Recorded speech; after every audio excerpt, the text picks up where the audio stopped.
জুহি কাণ্ডে চরম অস্বস্তিতে বিজেপি। দলের মহিলা মোর্চার সাধারণ সম্পাদকের পদ থেকে সরানো হলো জুহি চৌধুরীকে। বিজেপির রাজ্য কমিটির পদ থেকে সরানো হয়েছে জুহির বাবা রবীন্দ্রনাথ চৌধুরীকেও। অস্বস্তি ঢাকতে শাসক দলের বিরুদ্ধে ষড়যন্ত্রের অভিযোগকে হাতিয়ার করে সুর চড়িয়েছে পদ্ম শিবির। জুহি চৌধুরীর নাম এখানে যুক্ত হওয়াতে আমরা কিছুটা অস্বস্তিতে, এ বিষয়ে কোনো সন্দেহ নেই। জুহির গ্রেপ্তার অস্বস্তি বাড়িয়েছে বিজেপির।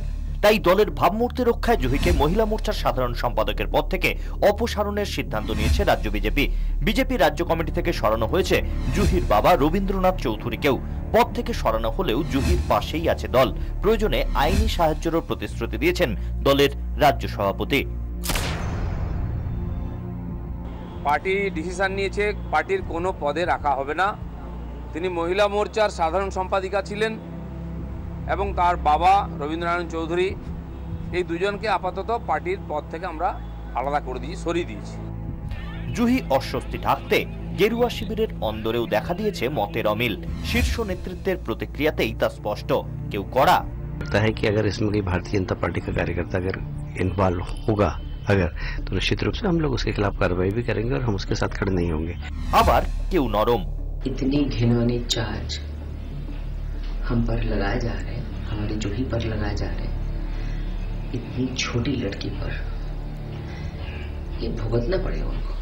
এক অংশ আবার রাজনীতির সুরক্ষা কবচ জড়িয়েই প্রতিক্রিয়া দিয়েছেন।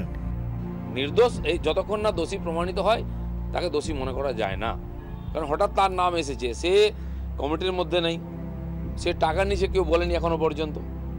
যে মহিলা অভিযুক্ত, যিনি হোম চালাতেন, তার সঙ্গে দিল্লি গেছে, তাকে যোগাযোগ করেছে এই পর্যন্ত। তো সে আমি বলতে পারিনি তুমি যাও সারেন্ডার করো। শুধুমাত্র অফিসিয়াল কেসের মধ্যেই জুহি চৌধুরী যুক্ত ছিল। শিশু পাচারের ব্যাপারে হয়তো সে জানতো না, এইরকমই প্রাথমিক অনুমান আমাদের হয়েছে। দলের সুরেই সুর মিলিয়ে ষড়যন্ত্রের অভিযোগে সরব হয়েছেন বিজেপির অপসারিত নেত্রী। জুহির দাবি রাজনৈতিক উদ্দেশ্যেই ফাঁসানো হয়েছে তাকে। রাজনৈতিক চক্রান্ত শীঘ্রই আপনাদের সামনে সঠিকভাবে চলে আসবে। আপনারা সঠিকভাবে তদন্ত করতে বলুন সরকারি অফিসারদেরকে, ওটাই বেশি বেটার। জুহি অস্বস্তি ঢাকতে তাই শাসক শিবিরের ষড়যন্ত্রকেই ঢাল করেছে বিজেপি শিবির।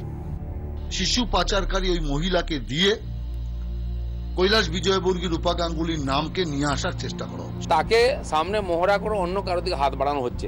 শেষ পর্যন্ত দুজন সিনিয়র লিডারের নাম বলানো হয়েছে মূল অভিযুক্ত দিয়ে। এটাই এই জায়গাটায় রাজনীতি আছে, সেজন্য প্রথম থেকে আমরা সতর্কভাবে এটা দৃষ্টি রেখেছি। এদিন শিশু পাচার কাণ্ডের প্রতিবাদে জলপাইগুড়ি আদালতেও বিক্ষোভ দেখান তৃণমূল কর্মীরা। ব্যুরো রিপোর্ট, 24 ঘন্টা।